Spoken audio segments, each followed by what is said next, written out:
Hey everyone, welcome to Strange Stories, where we explore near-death experiences and supernatural stories from people who've had a glimpse of the other side.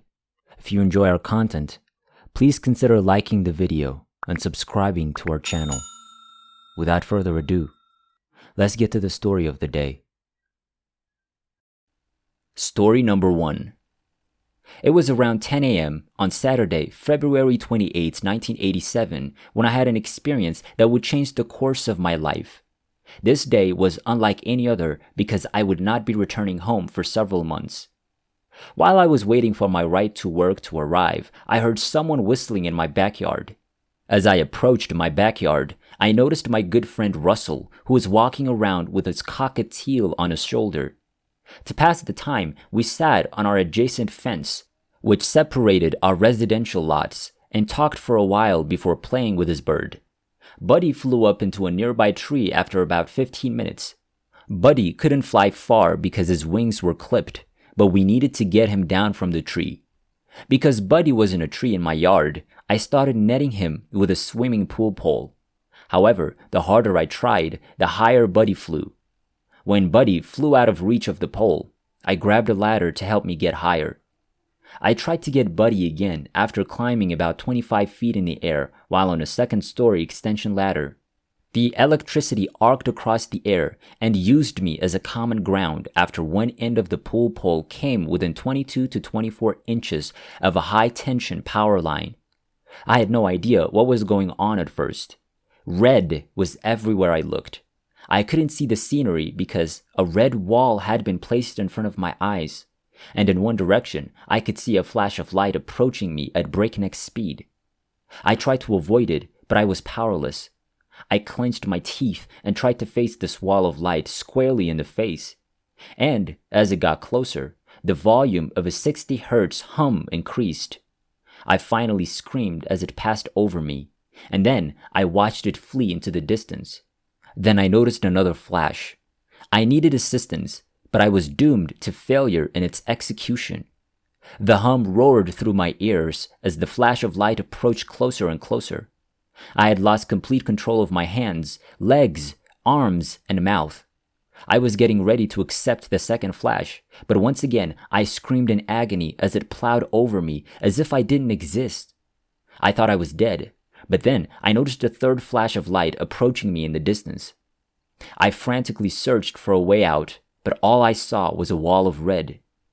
Was there nothing I could do and nowhere I could go? I'd exhausted my options. I thought I was fighting for freedom just as hard this time as I had the first, but everything was happening too fast for me to remember. Then it all went black. There was no time, no sound, no light. Time had simply ceased to exist. When I opened my eyes, I saw Russ standing over me, but he couldn't hear me. I couldn't move a muscle because it was as if there was a plane of glass between us and I was frozen in time. Then everything went back to black. I was terrified and I desperately wanted to say, "Hey," but the situation moved on without me.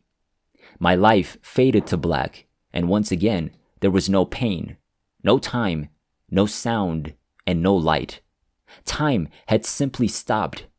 I'm not sure how much time passed, but I eventually opened my eyes again. I recall seeing my eyes through the glass pane. I noticed Russ working hard to save my life, but when I looked up and around, I realized I was no longer on the ground. I was sitting on the fence, looking down at the accident from above. I was hurting on the ground, but I felt no pain, no pressure, heard no sound, and saw everything as it had been 10 minutes before. My surroundings changed in the blink of an eye. I was in a big white room with no walls. There were no shadows or darkness in this room because the white light was so bright. I could see hundreds of human-shaped figures approaching me in the distance. I became terrified and began to flee. As I began to run, a figure emerged from the crowd and like a javelin thrower threw a 3-foot-long bolt of light into the air. As I ran away, the light fell and struck me in the back. I couldn't move a muscle after it hit me. I struggled to move, even with all of my strength. As the figures approached, I noticed that they lacked facial features. almost as if they were the outline of a solid transparent mass. But then, after about 7 to 10 seconds, I broke free. I'm not sure what happened, but I was free. I ran until I collapsed. I ran as far as I could until I came to a halt.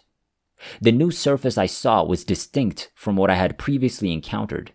It shifted. It was the same color as the ground, white, but it felt almost like water. Of course, the water was white, but it was unique.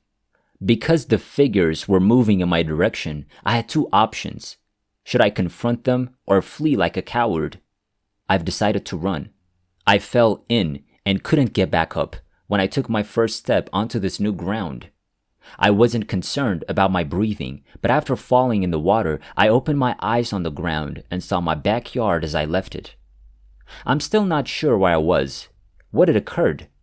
Imagine going to different places without being able to control it, being dragged, pushed, and terrified. The only thing I know is the difference between reality and a dream, and this was the latter. I don't bring it up because it makes people uncomfortable, but I do try to answer any questions that come up. Story number 2. My near-death experience occurred while I was very ill with a virus and a bacterial infection that spread throughout my entire body and rendered me bedridden for 6 to 7 months. I remember telling my mother that I was certain I would die as a result of this illness. The doctors didn't know what was wrong with me at the time of my near-death experience. I was feeling particularly ill one day, so I went out into the garage for some fresh air. The last thing I remember is my heart pounding faster than it had ever beaten before and me reaching for the wall to steady myself. I later discovered that I had fainted. My near-death experience began at this point. Suddenly, I found myself in a serene environment. I can't even describe the peace because I've never experienced anything like it on Earth. I was in the middle of a field. There were mountains. There was a light breeze. Every color was more vibrant than any other color I'd ever seen. The sky was clear and bright blue. The grass was a deep green. The trees in the distance were the darkest I'd ever seen. It was quite warm there. It wasn't like a hot summer day when you're hiding under any shade you can find and fanning yourself. It was a wonderful, soothing warmth that enveloped my entire body. People around me were laughing and running around. I recognized them as old friends of mine who died. My childhood dogs were also present. I was soon to join them. I recall feeling happier and more at ease than I'd ever felt before. It was like taking the happiest day of your life, holding on to it, and then multiplying it by 10. Nothing mattered, not time or deadlines, and nothing hurt anymore. It was complete tranquility. I wished I could stay there indefinitely. The strangest sensation I recall was feeling light, as if nothing was weighing me down. Prior to that experience, I would have never considered that bodies have weight. My friends eventually began running towards this iron fence. It was a gray color that was extremely shiny. I chased them down and told them to wait for me because I couldn't keep up with them.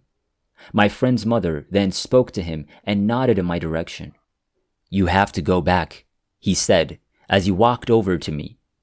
I responded, "I don't want to return there. I'd like to stay here." He stated, "I know you want to, but you can't. It is not yet your time. You have to return. Everything will be all right."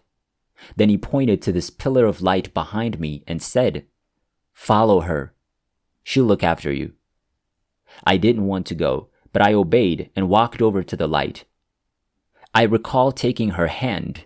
I use quotation marks because I don't remember a hand at all. I was basically just holding on to the light. And then we stepped back down into my garage. It wasn't like I was somewhere far above the solar system, as most people imagine heaven to be. It was most likely a 4 to 5 foot drop down. The next thing I saw was my body on the ground in my garage and the light asking, "Are you ready?" I stated that I was. She instructed me to simply hover over my body and I would return. As a result, I did. I recall floating above my body and then being yanked down on top of it. I felt excruciating pain in my back, as if someone had dropped a 2-ton pile of bricks on it. Then I opened my eyes and began violently shaking. I had returned to my body. "Mom, do you think people can leave their bodies?" I asked my mom after I was awake again in the emergency room hospital bed. She responded, "Why? Did you make it to heaven?" I told her everything I saw and said I thought I might have. I should clarify that I do not consider myself to be religious. I was raised in religion, but as I've gotten older, I've gravitated towards spirituality than religion. At the time, I was doubting everything I'd learned and was fairly certain that I was an atheist. I have a strong faith in God or a higher power as a result of my near-death experience. I'm not afraid to die because there's no reason to be. It's fantastic after you die. I honestly can't wait to return, but I also know it has to be at the right time. I believe I've gained a better understanding of why people are born and exist on Earth, as well as the separation of body and spirit, with the body serving only as a home or shell for the spirit on Earth.